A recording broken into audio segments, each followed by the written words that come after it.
absolute madness.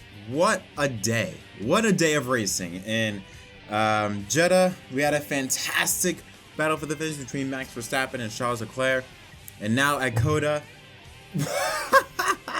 what a finish. We have our 6th different winner, and we now have a new first-time winner in the NASCAR Cup Series. Welcome back to the episode of MDK Racing Victory Stop. My name is Jet. We got a lot of stuff to talk about at COTA. Let's not waste any time and jump right into it. We're going to talk about the finish, but that'll be later in the video. But first, let's start off like we always do in chronological order. Let's begin how we got to the finish. So with stage 1. Now with stage 1 in COTA, this was the first time that the next gen car will be racing at a road course. So stage 1 was more of a filler. It was just get the feeling of how the car is going to react in race conditions at a track like this. Daniel Suarez started up front, led the entire way, led all of stage number 1, all 15 laps to win the stage. There was one moment that happened. Kyle Busch, he had a very eventful day. He got turned by Chase Elliott on lap 10 in turn 12 for 13th place, but no caution. He kept on going. But that was really it. We saw a lot of drivers do what we expect them to do on road courses, and that is to pit with 2 laps to go to set themselves up for stage 2. We saw that happen, but like I said, Suarez wasn't one of them. He led all the way and won stage 1. Second was Blaney, 3rd Bowman, 4th Logano, and Larson rounds with the top 5. Haley was 6th, Chase Elliott 7th, 8th Chase Briscoe, Harrison Burton 9th, and 10th was Austin Cindric, and he was the biggest mover in that stage. He was up to 3rd place before he pitted with just 2 to go. Stage 2 got a little bit more eventful. Now that drivers are getting more accustomed to racing at COTA in this new car, they're going to get a bit more aggressive. Suarez, who pitted, had to start at the back of the field, gets turned in that jam session in turn 1, and now he's got a flat tire and has to slowly carry it all the way around the racetrack. Now, luckily for him, because COTA is so long, it takes about 2 minutes for 1 lap, he's able to carry that car back on the pit road safely, didn't tear up anything, able to get new fresh tires, get out, and still be able to stay on the lead lap. But like I said, a bit more aggressive. On the restart, you had Cindric, Chastain, Reddick, and Allmendinger providing some really fun battles, and it was then where we really got an idea of who the drivers that were going to be in contention. Those 4 drivers that I mentioned would be either A, had a shot to win, or at least be in contention all race long. They provided some very fun battles for about a lap or so, and keep in mind there's 20 turns in a lap, so there was a lot of great action spots to see who was going to get ahead of the other. So a lot of side-by-side, a lot of beating and banging battles, but at the end, when everything got settled in through, Cindric was out in front. During the closing lap, Cindric, although he was the race leader, Ross Chastain, who ran incredibly well in the Xfinity race yesterday, got some reps under his belt, and he showed some muscle, chasing down Austin Cindric really quickly, beginning closing on the 2 car, but passes him right before they come onto pit road, and the top 6, including the 2 leaders, pit before the stage, and Cindric gave him a little shot during pit road. I don't know if that was on accident or that was like a, hey, I didn't like what you did there type of deal, because Chastain was very aggressive in this race, and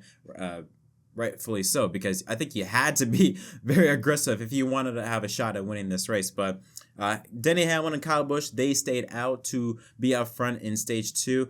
Joe Logano in 3rd, Blaney in 4th, Eric Almirola 5th, Austin Dillon 6th, Burton 7th, Chastain was still able to finish at the top 10 and 8th, as well as Austin Cindric in 9th, and Bubba Wallace the top 10. And we get to stage 3. Stage 3 was really when everything just went off the rails. So again, let's go with it. Logano and Blaney, they begin stage 3, but Logano up the hill into turn 1, turns left, and then whoop, goes off course, falls from 1st to 13th in turn 1 as Chastain and Allmendinger scoot away as the top 2 into the S's. Then on the left-hand turn in turn 10, Austin Cindric on the throttle bottoms out and spins from the 3rd position and nearly somehow was not able to collect Christopher Bell in the process. I mean, just a few more inches and Bell would have T-boned Cindric. It would have been really bad, especially considering the fact that Cindric was looking at Bell driver's side. So luckily, nothing happened, but that was mighty close. But then later on, right after that, actually we had our first real caution of the day for debris, stacks up everything up. We then had a restart later on, get another caution. Eric Jones, he was reporting he has no power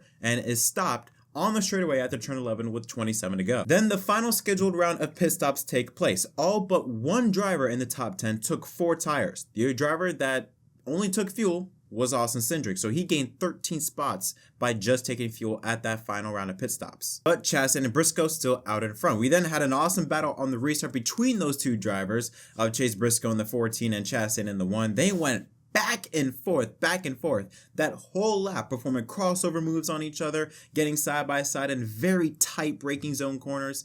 But in the end, Briscoe was able to pull ahead. These two drivers this entire season have been so fun to watch. So clearly, these are going to be these two types of. This is going to be, in my opinion, kind of like a Verstappen and Leclerc type battle. I think these two drivers of Chastain and Briscoe, they're going to be one of, if not the top guys, or at least the top young guys. It's kind of weird saying that, but they're under 30, so we're going to call them young. Top guys in NASCAR that could potentially have a shot at the championship. They're early contenders at the very least. Bubba Wallace brings out the next caution, and man, that whole 2311 racing team just had a horrible day. But Bubba brings out the caution, just riding along by himself in turn 17, and then whoop, the whole wheel comes out of the left rear side of his car. And that means, of course, the crew chief, the tire changer, and the car chief, I believe, or the tire carrier, I should say, they're going to be taking a little vacation for a couple races. We fast forward on a restart in turn 11, and we're going to get another edition, part 2 of Briscoe and Chastain. Chastain gets by on the inside, but this time, AJ Allmendinger wants to join the party, and now we have a 3-way battle for the lead with just 22 to go. Yeah, so for stage 1 or stage 2 around that area, the early parts of it, it was going to be between Chastain, Briscoe, and Allmendinger. Then Allmendinger kind of, he didn't fall back, but just wasn't in contention, wasn't up front.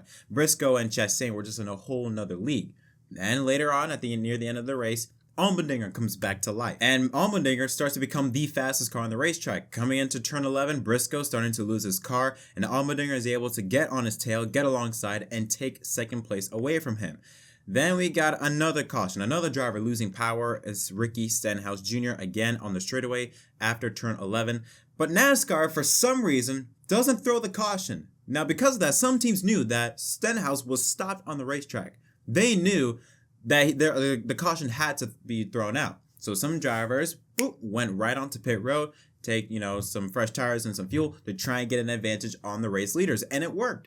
It worked. I think there was like maybe 8 or so drivers that were able to get out ahead by the time NASCAR finally threw out the caution. And Stewart called them out on the Fox broadcast, which I was glad to hear because that was absolutely ridiculous. The fact that they waited that long to throw the caution. It was unnecessary by NASCAR. On the restart now, Briscoe gets a bad restart. Allmendinger and Reddick, they're now second and third. But Briscoe then gets hit by AJ in the S's, goes off course. Meanwhile, in turn 11, Cindric gets turned by Joey Hand, and Harrison Burton gets into Casgrala and spins him. Now, usually, if you go off course in the S's, if all 4 tires are off course, then you will get penalized by doing a pass-through penalty. But because Briscoe was forced off, he was hit off the racetrack. He didn't want to go off track. He was forced off the racetrack by making contact with AJ Allmendinger. NASCAR decided, you know what, no penalty. He was originally given a penalty, but then they rescinded it because, again, he was forced off. And on top of that, he already lost 3 or 4 positions. So it made no sense to give him a penalty. It was just way too harsh. But that doesn't bring out the caution. That caution will come with 11 laps to go when Corey LaJoie was spilling fluids on the racetrack in turn 1. On the next restart, we had just, again, more cars that were getting spun out by just collateral damage. Denny Hamlin, Cole Custer, and Eric Almirola, all 3 of them spun on the same lap. Then we got another battle between the leaders of Allmendinger and Chastain. That's heating up. Allmendinger all over the back bumper of Ross Chastain. And just when it was about to get good, another caution, 7 to go with Loris Hesmans. Also stopped on the racetrack. No reason why, but stopped on the racetrack. You bunch them up. Another restart with 3 to go. This time Chastain and Allmendinger, both of them go out wide in turn 1. That allows Tyler Reddick to take the lead with ease. But then once again, as soon as Reddick gets out in front, we got another caution, this time involving Logano, Kurt Busch, and Kyle Larson. So now we go into NASCAR overtime. Chastain and Reddick, they go out wide. Allmendinger now with the run, but then Chastain gives the bumper to the 8 car. The 16 and the 8 go out wide. Chastain gets alongside Reddick and into the S's. The 1 car of Chastain muscles his way to get by Reddick to take the lead in the S's with 2 laps to go. An incredible move by Ross Chastain. We always known him to be aggressive. So on one side, it's not a surprise to see him be that aggressive, but still, textbook NASCAR move. Use the bumper when you need to, move him out of the way to then take the lead. But again, it's not over until it's over. Allmendinger is running down Chastain. He was able to get ahead of Tyler Reddick for second place, and Allmendinger had the faster car, it seemed, because he was running down Chastain. And by the final lap, with the half lap to go in the race, Allmendinger was all over the back bumper of Ross Chastain. And then you had Alex Bowman out of nowhere come in the mix, and then we come in to one of the hard braking zones, a left-hander turn. Allmendinger uses his bumper on Chastain. They go wide, and that allows Allmendinger to now become the new race leader. Closing in unto the end of the race, Bowman then moves the one car Chastain. Then they both get into Allmendinger. Allmendinger, Chastain go out wide. Bowman then takes the lead, and then Chastain gives Allmendinger a little bit of payback, moves him, slams him into Bowman. Allmendinger spins. Bowman's got damage on the left front of his car. He's smoking out in second place. But out in front, it is Ross Chastain in his 121st career NASCAR Cup Series star, is a NASCAR Cup Series winner at Circuit of the Americas, becomes the 6th different winner this season, I believe the 3rd first-time winner of 2022, and he becomes the 11th straight winner in the NASCAR Cup Series. That also counts last year to be a winner under the age of 30. Absolutely magnificent finish, and a lot of people might be a bit questionable onto whether that move was okay.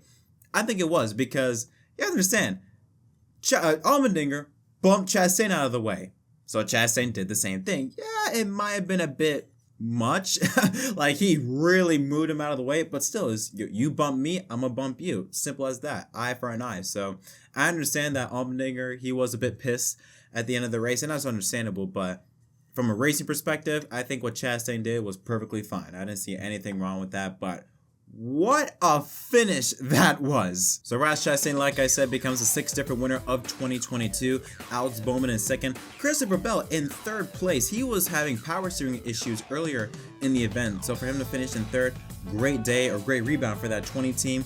Chase Elliott in 4th place. A rather quiet day for the number 9 team. Tyler Reddick, very strong effort, once again comes home in 5th. Ryan Blaney 6th, Truex 7th, Austin Cindric rebounds from that spin earlier to 8th place. How about Erik Jones? Even after he was having issues with power earlier in the race, somehow he's able to come home inside the top 10 in 9th place. Unbelievable rebound for him. Austin Cindric rounds to the top 10 with Kevin Harvick, a quiet 11th place finish for him. William Byron, Michael McDowell, Brad Keselowski, and Justin Haley, the top 15. Todd Gillen, Harrison Byrne. Denny Hamlin also had power steering issues earlier on. 18th place for the number 11 team. Eric Almirola and Ty Dillon round out the top 20. Chris Buescher, Josh Bilicki in 27th. Cole Custer also spun, I believe, late in the race in 23rd. Daniel Suarez, 24th. Kaz Grala, 25th. Boris said 26th. Cody Ware, Kyle Busch, I believe he spun.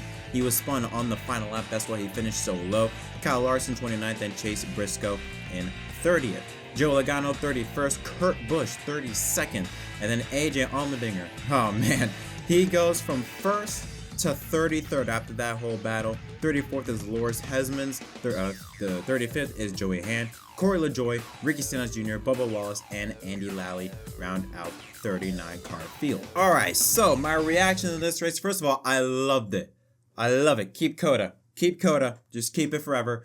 Speedway Motorsports, I know you have that on lease, but keep that on lease for numerous years to come. I love COTA. It's just a racy racetrack.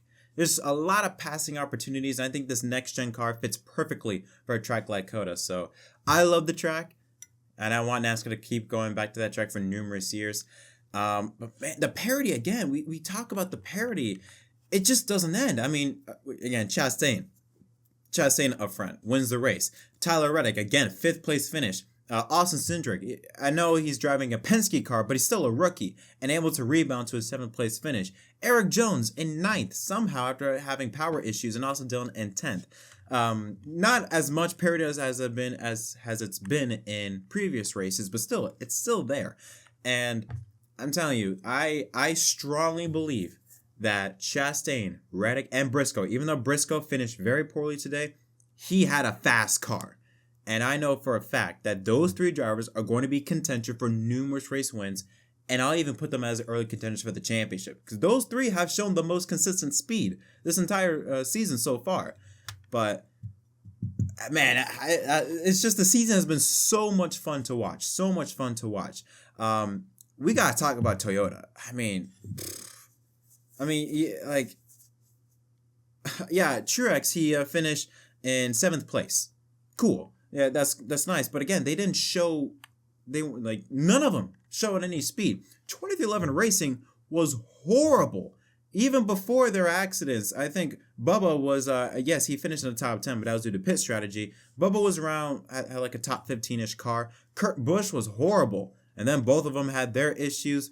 All of Joe Gibbs' cars. Kyle Busch, I believe, had a fast car enough to be in the top 10, but just had so many problems, got in his way. Denny Hamlin also just, he won stage 2 and then did nothing. After that, fell off. I mean, there's a lot of questions that got to be answered to for just Toyota, not just Joe Gibbs Racing or 23, but just Toyota as a whole. But the Chevy teams of Trackhouse and RCR, they're showing some muscle. Even Suarez, he finished 24th, but still, he showed a lot of speed today. And that's the thing. There was a lot of drivers that were in contention. You didn't see the usual faces. Chase Elliott, we expect him. He's won 7 races, and he's only been in the Cup Series since 2016. Already has won 7 Cup races. We expect him on road courses at the very least. I meant to say that. 7 races on road courses. We expect him to be up front, competitive, leading laps. He was nowhere to be found for majority of the race. He did show signs of speed, but he didn't show any race-winning speed. None of Hendrick showed any race-winning speed. Larson had his own issues. Byron was non-existent. Bowman, he had a solid top 10 car. And then, once again, in typical Bowman fashion, just comes out of nowhere somehow, and he nearly won the whole thing. Bowman is the new closer. I don't care what anyone says. Bowman is the new closer. But wow, I thoroughly enjoyed this race. I give this race 8.5, 9 out of 10. I mean, 8.5. My only complaint is the race length. It was exceeded 4.5 hours, I believe. The green flag was around 3:49. I'm pretty sure the race ended at around 7:30. So yeah, the race distance needs to be shortened. Again, this is going to be a heavy topic, I think, for every single Cup race, except for the Crown Jewel races, of course, that you need to shorten the race length. You know, at COTA, F1 is around 2, maybe 2.5 hours. For NASCAR to exceed 4 hours at COTA, no. They need to shorten it. They need to shorten it so it's around 2.5, 3 hours at max. But other than that, I had no issues with this race. I loved it. I can't wait to go for NASCAR to come back to COTA. It better come back next year. And yeah, now I'm very interested to see what's going to happen next weekend at Richmond, because Richmond hasn't been a dead racetrack, but it just hasn't produced some of the best racing in recent years. Maybe with this next-gen car. So far, this next-gen car has checked off all the boxes. We have yet to see a bad next-gen race, or bad race in the next-gen car, I should say. We have yet to see that. Phoenix was meh, it was meh. But we haven't seen a bad race with the next-gen car yet. And I don't think Richmond is going to break that streak. And I'm looking forward to see, will Hendrick Motorsports, of the usual, of Bowman, Byron, Larson, come back to the usual ways? Or will we see what I'm calling the new big 3 of Reddick, Briscoe, and Chastain up front? Or will we see a 7th different winner in 2022 and maybe even a 4th first-time winner? I cannot wait to find out. But that is going to conclude this episode of MDK Racing Victory Stop. Tell in the comment section down below what are your thoughts on today's race. Did you like it? Did you not? Again, leave all your comments down below. Congratulations to Ross Chastain, your winner at Circuit of the Americas. Thank you so much for watching, everyone.